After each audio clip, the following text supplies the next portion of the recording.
While waiting for the children to be picked up from daycare, a 7-year-old licked her popsicle and said, "This reminds me of the window game." I giggled. "What's the window game, sweetie?" "When we're bad, we have to stand outside and keep our hands on the window so Daddy can see we're not cheating. Last time was 2 hours. That's when I noticed her fingers were swollen at the joints and purple at the tips. Stand outside? Yeah, in our underwear. Lynn licked her popsicle again. It's not mean, though. Daddy says we're building superior tolerance. She sounded out the big word proudly. Sean tugged her sleeve. Lynn, we're not supposed to. What? Miss Phoebe is like family. She sees us more than Mommy does. Lynn turned back to me. Sean only lasted 20 minutes last week before his legs stopped working. He had to crawl to the door, but Daddy made him wait another hour. My stomach dropped. Lynn, when you say underwear, what do you mean? Just underwear. Sometimes socks if we've been really good, but clothes are cheating. She was beaming with pride. We do it at night so the neighbors don't get confused about our family training. She suddenly pulled off her shoe and sock. Look, my toes are getting stronger. 3 toes were deep purple black. Where her pinky toe should be, there was a twisted nub of flesh. That one fell off after Christmas training, she explained casually. Sean whispered, "My feet don't feel anything anymore. I have to look at them to walk right." I moved closer, pretending to help Sean with his popsicle wrapper while I took a closer look. How often do you do this training? Whenever we need correction. Or sometimes just to stay strong. Tuesday was bath night, so we had to sit in ice water. Sean is up to 15 minutes, but he threw up this time. Lynn showed me her palms. Patches of discolored scar tissue covered both hands. This is from the ice bucket challenge. The real one, not the internet one. My hands were trembling as I straightened some books. Have you told anyone else about this? Lynn shook her head. It's our family secret. My teacher asked about my fingers once. She tried to make a fist but couldn't close it fully. But Daddy wrote a note saying I have a circulation condition. What about your mom? I asked. She tried the training once but only lasted 10 minutes outside. Daddy was so disappointed. Now she just watches and times us. Sean spoke up. Sometimes she sneaks us towels after, but we can only use one. Otherwise, Daddy gets mad. Oh! Lynn bounced excitedly. Daddy's building something new in the garage.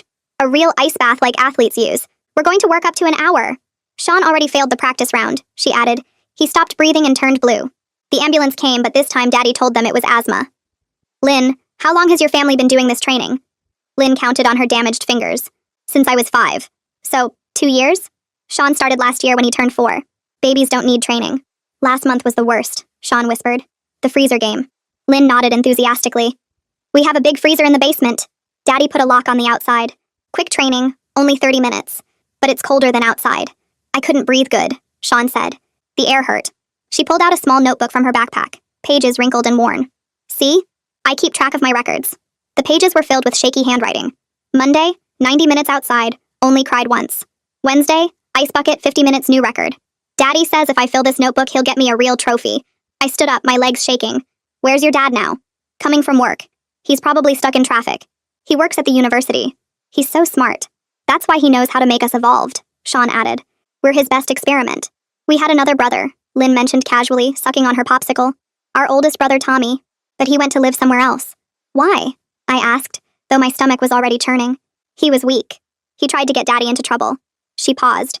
I stepped into the hallway and called 911, whispering urgently. I have 2 children at my daycare showing severe signs of abuse. Physical damage from cold exposure. I went back in and got them cups of hot chocolate from our kitchen. Sean picked up his cup and didn't flinch. It's not hot, he said. I touched the cup. It was burning hot. He literally couldn't feel it. Sean, put that down, I said quickly. Suddenly the door burst open. It was their father. Daddy! Lynn brightened. I was just telling Miss Phoebe about our training. His face went from red to white. What did you tell her? About how strong we're getting, and the window game, and— Shut up! He grabbed both kids roughly by their arms. Lynn winced. Sean started crying. Mr. Sinclair, I said calmly, moving between him and the door. The children were just having some hot chocolate. Why don't you— Daddy, you're hurting me, Lynn whimpered. Her father's hand clamped over her mouth. We're done here. The police are already on their way, I said. He turned back to look at me. You called the police? His face twisted into something inhuman. He dropped the children and lunged at me. His shoulder caught me hard in the ribs and we both crashed into the bookshelf behind me.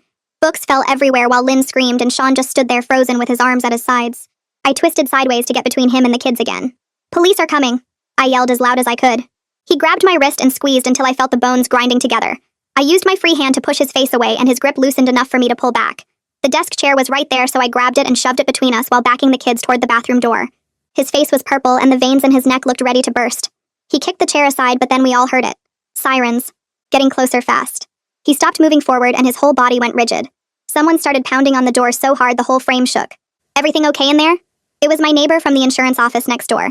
Mr. Sinclair took a step back from us, and his hands dropped to his sides. The door burst open, and 2 police officers rushed in with their hands on their weapons. They immediately moved between Mr. Sinclair and us while one asked if anyone was hurt. "Just a misunderstanding," Mr. Sinclair said quickly. "I'm a researcher at the university, and these are my children." He pulled out his wallet and showed them his university ID card. This is all being blown out of proportion. The officers weren't listening, though. One stayed with him while the other checked on me and the kids. Lynn had tears running down her face, and Sean still hadn't moved or said anything. The paramedics showed up within minutes and went straight to the kids. "We don't need help," Lynn told them. "We're just doing our training." One of the paramedics, a woman with short gray hair, gently took Lynn's hand to examine it. Lynn winced when she touched the swollen joints. "These fingers need medical attention, sweetie." The other paramedic was checking Sean, who finally started responding to questions with tiny nods. Mr. Sinclair started talking faster. "This is about cold adaptation and building resilience in young subjects." He used big words like thermoregulation and vasoconstriction. Elite athletes use these exact methods for performance enhancement. He waved his university ID around like it meant something. "I have published papers on stress tolerance." Nobody was buying it. The officers had him sit on a chair while they took my statement. The paramedics said both kids needed immediate hospital evaluation. Lynn kept insisting they were fine and didn't need doctors. "Daddy says doctors make us weak," she explained to the paramedic. They loaded both kids onto gurneys even though they could walk. I climbed into the ambulance with them despite my legs shaking so bad I could barely stand. Lynn reached out with her damaged fingers and held my hand. Her skin felt cold and rough like tree bark. Sean just stared at the ambulance ceiling without blinking. I wanted to cry but held it together for them. At the emergency room, everything moved fast. Dr. Daphne Reiner took one look at Lynn's feet when they removed her shoes and immediately called for warming blankets. "Get me pain medication and start documenting everything," she told the nurses. She spoke to the kids in this calm, gentle voice while examining them. "I'm just going to take some pictures of your hands and feet, okay?" Lynn nodded, but kept saying she didn't need help. Dr. Reiner carefully photographed every mark, every scar, every damaged finger and toe. She measured the areas of discoloration and made detailed notes. Sean's feet were worse than I thought. The skin was white in patches with dark purple spots between his toes. Detective Gregory Barnett found me in the waiting room about an hour later. He was tall with gray hair and tired eyes. "I need you to tell me everything from the beginning," he said with his notebook ready. I started with Lynn telling me about the window game. His pen moved fast across the pages as I described the ice buckets and standing outside in underwear. When I got to the basement freezer with the lock on the outside, he stopped writing and looked up at me. "They lock them in a freezer?" I nodded and told him about Sean turning blue and the ambulance thinking it was asthma. He wrote faster when I described Lynn's missing toe and Sean not feeling the hot chocolate burning his hands. "How long has this been happening?" he asked. I told him what Lynn said about 2 years for her and 1 year for Sean. His notebook was almost full by the time I finished. Marlena Pearson from CPS showed up while we were still talking. She had this kind but firm way about her that made me trust her immediately. "I'm placing an emergency hold on both children," she said. "They cannot go home tonight or any night until we complete our investigation." Relief washed over me so hard I almost collapsed. The kids were safe. They wouldn't have to stand outside tonight or sit in ice water or get locked in that freezer. "What happens now?" I asked her. She explained they would find emergency placement while the investigation continued. The children would get medical treatment and therapy. There would be court hearings and evaluations. It would be a long process, but the immediate danger was over. Detective Barnett walked me down to the police station that same night to get my official statement recorded. The interview room had gray walls and a small table with a recording device in the middle. He pressed the red button and asked me to start from the beginning with everything Lynn told me about the window game. My voice cracked when I described her missing toe and how she said it fell off after Christmas training. The detective had to pause the recording while I grabbed some tissues from the box on the table. We started again, and I told him about the ice buckets, and Sean not feeling the hot chocolate burning his hands. He paused the recording a second time when I couldn't stop shaking while describing the basement freezer with the lock on the outside. The whole statement took almost 2 hours to get through because I kept remembering new details like Lynn's notebook and her pride about lasting 90 minutes outside. While I was still at the station, Dr. Reiner called Detective Barnett's cell phone about the kids' medical exam results. I could hear parts of her voice through the phone as she explained both children had extensive scarring from repeated frostbite exposure across their hands and feet. She said Sean's nerve damage in both feet might be permanent based on the preliminary tests they ran. Detective Barnett put her on speaker so I could hear her describe the tissue death in Lynn's remaining toes and the patches of dead skin on both kids' palms. The doctor said she'd documented everything with photographs and would send the full medical report within 24 hours for the case file. After the call ended, Detective Barnett looked at me with this grim expression and said the detail about the locked freezer was enough for an immediate search warrant. He promised they'd check the Sinclair house tonight and find whatever else might be hidden in that basement or garage. 2 other detectives were already preparing the paperwork while we talked, and a search team would head out within the hour. I drove home around midnight with all my car doors locked and kept checking the rearview mirror for anyone following me. My apartment felt different when I walked in, like the walls were too thin and the locks too flimsy. I pushed my couch against the front door and checked every window twice to make sure they were all locked tight. That night I couldn't sleep at all and jumped at every noise from the hallway or street outside. My neighbor's cat knocked over something on their balcony, and I nearly called 911 before realizing what it was. I kept thinking about what other signs I might have missed over the past months with Lynn and Sean. Had there been times they wore long sleeves in summer that I didn't question? Were there days they moved stiffly that I thought was just kids being tired? The guilt ate at me while I stared at the ceiling waiting for morning to come. Around 6 in the morning, my phone rang, and it was Marlena Pearson calling to say she'd found an emergency foster placement for the kids. The foster mom's name was Bernadette Adams, and she was experienced with trauma cases from her 20 years doing this work. Marlena said Bernadette lived on the other side of town, far from the Sinclair house, which would help the kids feel safer. She explained that Bernadette had a calm way about her, and never pushed traumatized kids to talk before they were ready. The placement paperwork was already being processed, and the kids would move there as soon as the hospital released them. Later that morning, Detective Barnett called and asked me to come back to the station because he had something to show me. When I got there, he pulled out an evidence bag with Lynn's notebook inside, the same one she'd shown me with her training records. He opened it to a page where her shaky handwriting said, "Wednesday Ice Bucket 50 minutes new record," with little stars drawn around it. My stomach turned and I had to sit down in the nearest chair while he flipped through more pages. There were entries going back months with times and temperatures and how many minutes she cried during each session. Some pages had smiley faces when she beat her previous records, and frowny faces when she couldn't last as long. Detective Barnett told me the search team had found the basement freezer exactly as the kids described it, with the exterior lock still attached. There was a timing chart taped to the wall next to it with columns for each child's name and dates going back over a year. The worst part was the child height handprints frozen on the inside walls where they'd pressed their palms trying to get out. Everyone on the search team went silent when they saw those small handprints preserved in the frost. They also found the ice bath mister Sinclair was building in the garage, along with receipts for industrial cooling equipment he'd ordered online. Later that day, Mrs. Sinclair was brought in for questioning and told police it was just resilience training that got out of hand. She claimed she saw similar things on social media about making kids tougher and thought her husband knew what he was doing since he worked at the university. She admitted she only tried the cold training once herself and couldn't handle more than 10 minutes before giving up. The detective said she cried during the interview, but also kept defending her husband's intelligence and saying he meant well.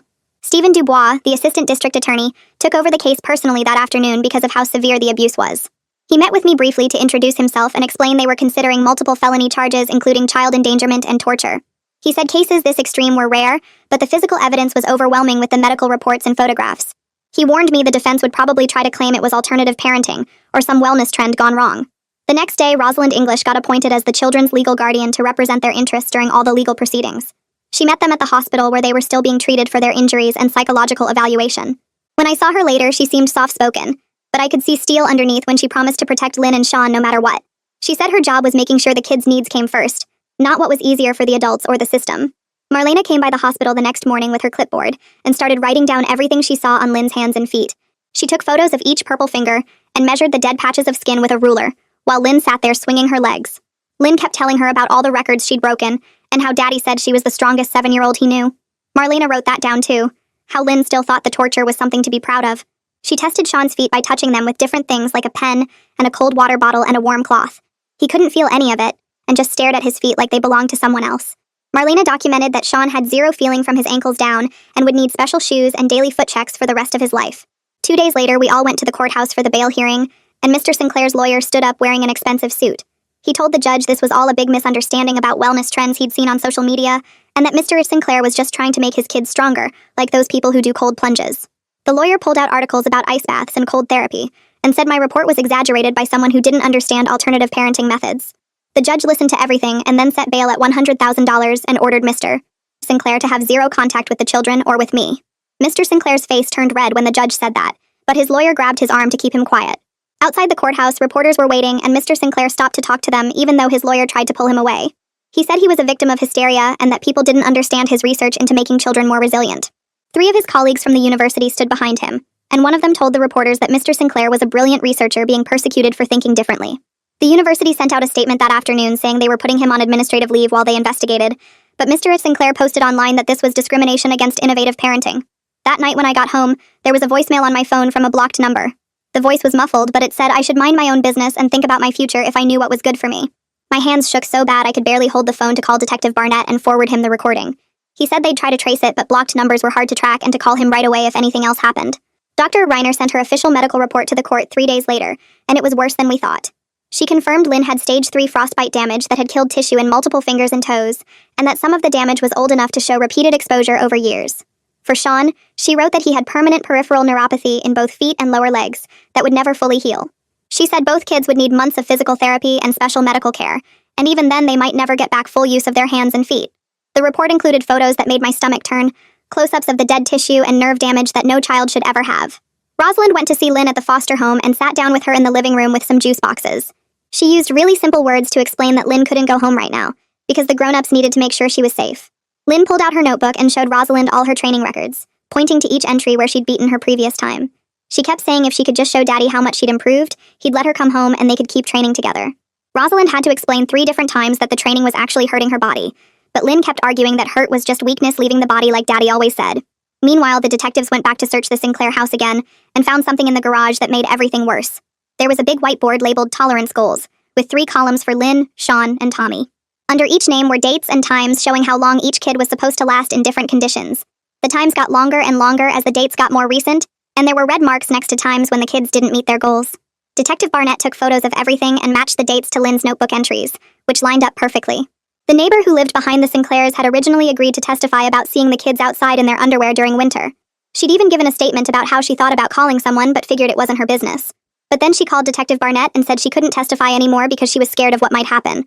She said Mr. Sinclair had connections at the university, and she didn't want problems for her family. The detective tried to convince her, but she hung up and wouldn't answer when he called back. Then the investigation found something at the local hospital that should have been caught months ago. Sean had been brought to the emergency room 3 months earlier with what Mr. Sinclair said was an asthma attack. But when they pulled the records, all the symptoms matched hypothermia, not asthma. His body temperature had been dangerously low, and he'd been confused and having trouble breathing. The doctor who treated him never reported it to anyone and just accepted Mr. Sinclair's explanation about asthma and sent them home with an inhaler.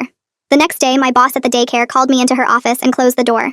She said reporters had been calling about the case and that I needed to avoid talking to any media for liability reasons.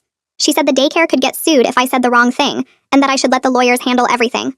I wanted to scream that the kids needed someone to speak up for them, but she said if I talked to reporters, I could lose my job. I left her office feeling trapped and alone, wanting to help Lynn and Sean but being told to stay quiet and let the system handle it. 2 days later, I was scrolling through Facebook when I saw an article shared by one of my old college friends with the headline, "Government Overreach: How One Daycare Worker Destroyed a Family." My face went hot as I clicked the link and found my name right there in the second paragraph, calling me an overzealous busybody who misunderstood a professor's innovative parenting methods. The article had over 3,000 shares already, and the comments were split between people defending Mr. Sinclair's right to raise resilient children and others calling him a monster. I screenshot everything and sent it to Detective Barnett, who told me to stay off social media for my own mental health, but I couldn't stop checking every few hours. Meanwhile, Marlena was putting together her report, and she called me that afternoon with more details about Mrs. Sinclair's involvement. She'd interviewed the mother separately and learned that Mrs. Sinclair would sometimes try to sneak towels to the kids after the ice training, but Mr. Sinclair had a 1-towel rule, and if she gave them more, he'd make the next session longer. Marlena said this showed Mrs. Sinclair knew what they were doing was wrong, but she was too scared or weak to actually stop it, which made her complicit in the abuse. The next morning, Rosalind texted me that she was taking Sean to his first physical therapy appointment and asked if I wanted to come for support. I met them at the clinic where the therapist taught Sean to check his feet every few steps since he couldn't feel if he stepped on something sharp or if his shoes were too tight. He had to look down at his feet constantly while walking, counting each step out loud to make sure he was placing them right. The therapist put colored tape on the floor, and Sean had to watch his feet to stay on the path, and when he tried to look up and walk by memory, he immediately stepped off the tape. It broke my heart watching this 5-year-old have to relearn something as basic as walking, because his father had destroyed the nerves in his feet. That same week, Detective Barnett called with news that made everything worse. They'd done a full search of Mr. Sinclair's university computer and found a deleted grant proposal titled Induced Stress Tolerance in Pediatric Subjects, where he was actually planning to publish research based on what he'd done to his own kids. The proposal talked about building superior humans through controlled exposure therapy starting in early childhood, and he'd been documenting everything with photos and measurements. He'd even included preliminary data from his test subjects, who were obviously Lynn and Sean, though he didn't use their names. 3 days after that article came out, I got home to find a thick envelope from a law firm in my mailbox. My hands shook as I opened the cease and desist letter claiming I was spreading false information about Mr. Sinclair and damaging his reputation. The letter threatened legal action if I continued to make public statements about the case and listed specific social media posts I'd made. I called Detective Barnett immediately and he told me it was just intimidation tactics, that Mr. Sinclair's lawyer was trying to scare me into silence. He said to save the letter for evidence but not to worry about it since I hadn't done anything wrong. The next big development came when Rosalind got a voicemail from someone claiming to be Tommy Sinclair. The voice was young, maybe 13 or 14, and he said he'd run away 2 years ago after trying to report what his dad was doing. He'd been living in youth shelters and moving around, but he'd seen the news about his siblings and wanted to help them if he could. Rosalind played the message for Detective Barnett, who ran a trace, and found the call came from a payphone 2 towns over. She drove out there the next day and spent hours checking shelters until she found him at a place called Safe Harbor, using the fake name Tom Sanders. When she showed him photos of Lynn and Sean, he started crying and agreed to meet with her properly, but he kept looking over his shoulder and flinching whenever someone walked past. At a quiet coffee shop, Tommy rolled up his sleeves and showed Rosalind his hands, which were covered in thick scar tissue. He told her the freezer punishment started when he was 6, just 30 minutes at first, but it got longer every time. By the time he was 11, he was doing 90 minutes, and his dad was talking about working up to 2 hours. He said the worst part wasn't even the cold, but how his dad would stand outside taking notes and checking his watch while Tommy screamed and pounded on the door. He ran away after his dad locked him in for 2 hours and he passed out, waking up in the hospital where his dad told doctors it was an accident with the freezer door getting stuck. While all this was happening, Mr. Sinclair went on some podcast called Parenting Without Fear and spent 45 minutes describing himself as a pioneer in childhood development, being persecuted by the nanny state. He used all this academic language about hormesis and adaptive stress response to make torturing kids sound like cutting-edge science. The host just nodded along and asked softball questions while Mr. Sinclair explained how modern children were weak because parents were too soft. The podcast got hundreds of thousands of downloads, and suddenly Mr. Sinclair had supporters sending him money for his legal defense. Stephen Dubois wasn't having any of it, though, and brought in 3 medical experts to review the kids' injuries and write reports for the case. They all said the same thing, that Mr. Sinclair's methods could have easily killed the children since kids can't regulate their body temperature like adults. One doctor wrote that making a child stand outside in winter for 2 hours was attempted murder, not training, and that the nerve damage to Sean's feet was probably permanent. 3 weeks later, I was closing up the daycare when I saw Mr. Sinclair's car parked across the street. My hands started shaking as I grabbed my phone and dialed 911. I told the dispatcher about the protective order and watched him sitting there in his silver sedan. He saw me looking and started his engine, driving away before the police cruiser turned the corner. The officer took my statement and said they'd add it to the file as a possible violation. The next morning, Marlena called me and sounded tired. She said her supervisor was asking hard questions about the case. The university had lawyers and Mr. Sinclair had connections all over town. Her boss wanted to know if they should really be using so many resources on this. Marlena fought back and told him about Lynn's missing toe and Sean's dead nerves. But I could hear in her voice that the system was wearing her down. That afternoon, I typed out a long post about everything that was happening. My cursor hovered over the submit button for 10 minutes. Then I deleted it all and called Rosalind instead. She listened to me vent for 20 minutes before reminding me that staying quiet protected the legal case. Going public now could give the defense ammunition to use against us. It felt wrong to stay silent, but I knew she was right. 2 days later, Stephen Dubois showed me a leaked memo from the university. Someone had sent it to him anonymously. The memo showed that administrators knew about Mr. Sinclair's theories from faculty meetings. He'd presented his ideas about building tolerance in children through cold exposure. The university was now scrambling to distance themselves from him.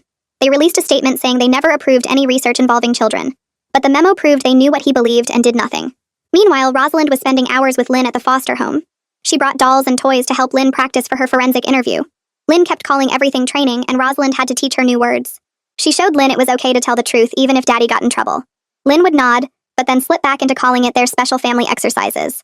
The forensic interview happened at a special center with cameras and trained interviewers.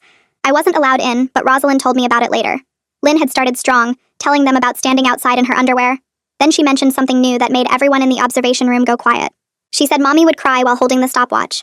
Her mom would wipe her eyes and tell them to be strong for Daddy. This detail proved Mrs. Sinclair knew it was torture, but did it anyway. Stephen Dubois called me that week to prepare me for what was coming. He said the defense attorney would try to destroy my credibility on the stand. They'd paint me as an emotional caregiver who misunderstood cultural differences.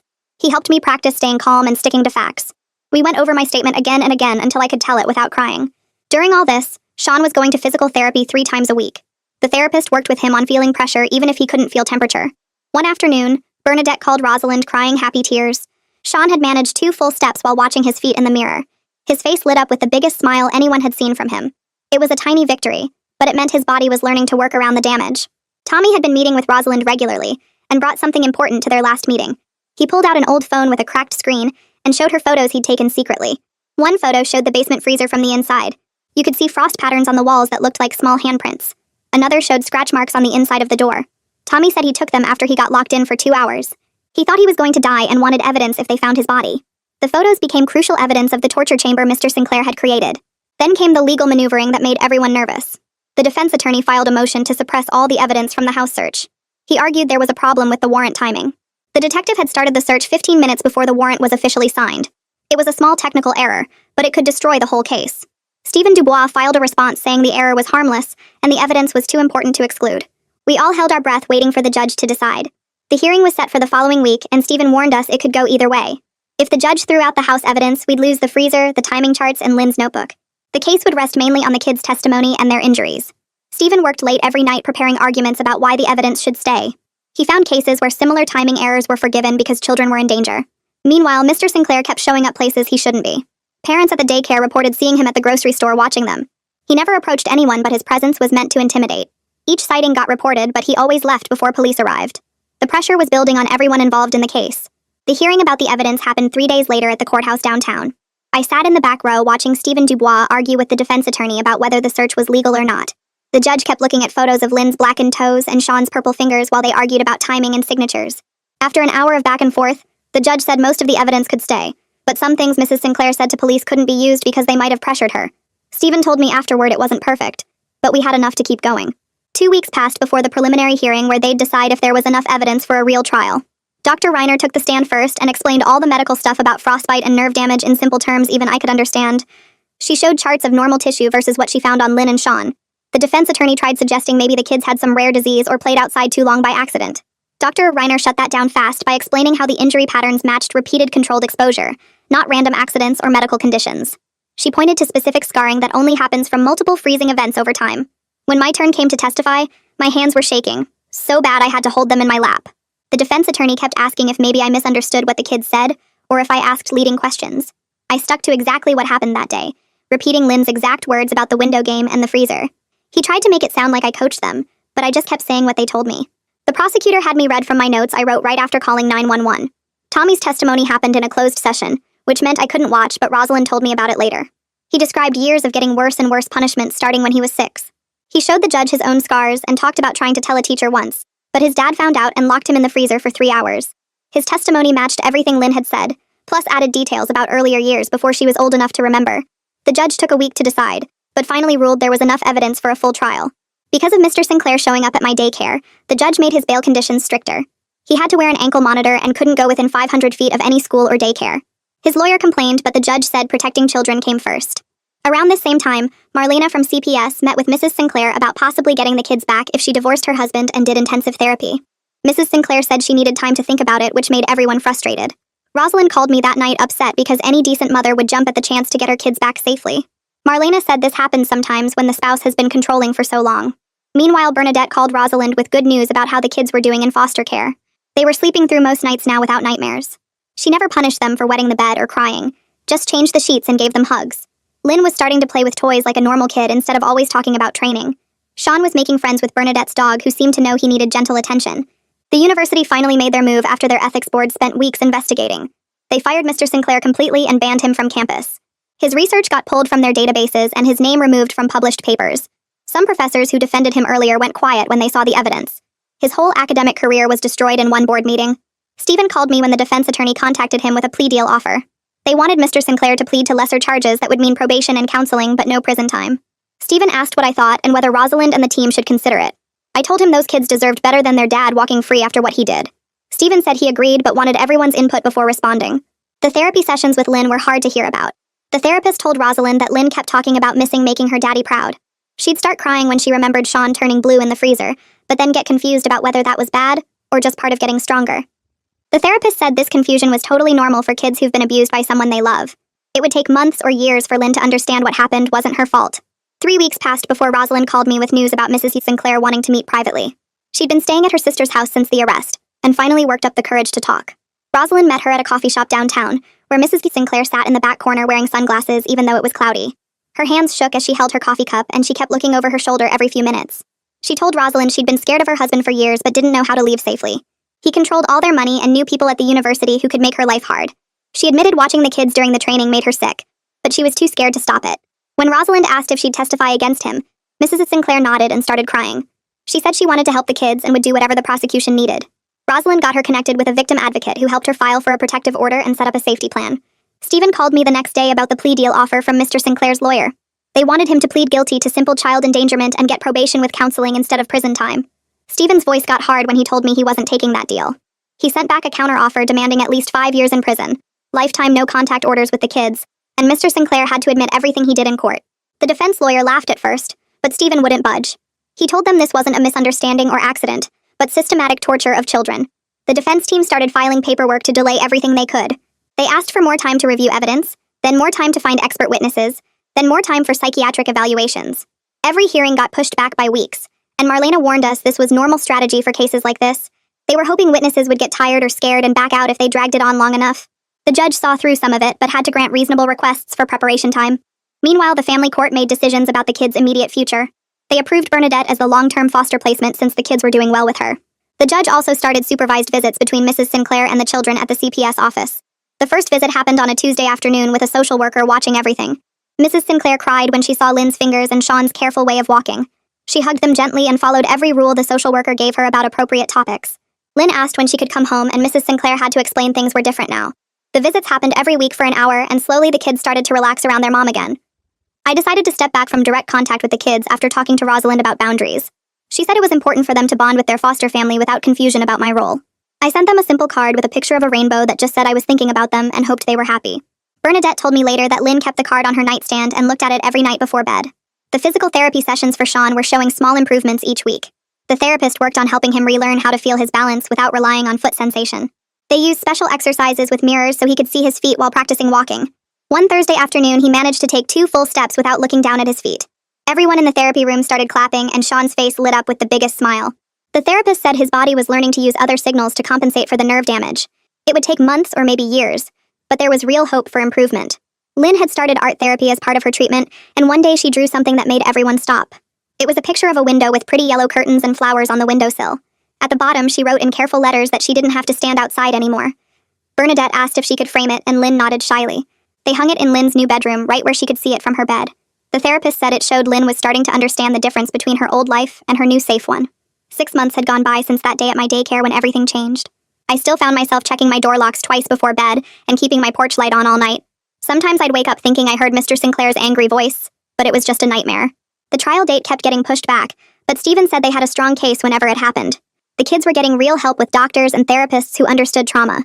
Lynn and Sean were learning what normal childhood felt like with Bernadette's patient care. Whatever happened with the trial, those kids were free from that basement freezer and the window game and all the other torture their father called training. Well, folks, that's gonna wrap it up for today. Hope you had fun just wondering about stuff with me for a bit. Until we cross paths again, if you made it to the end, drop a comment. I love reading all your comments.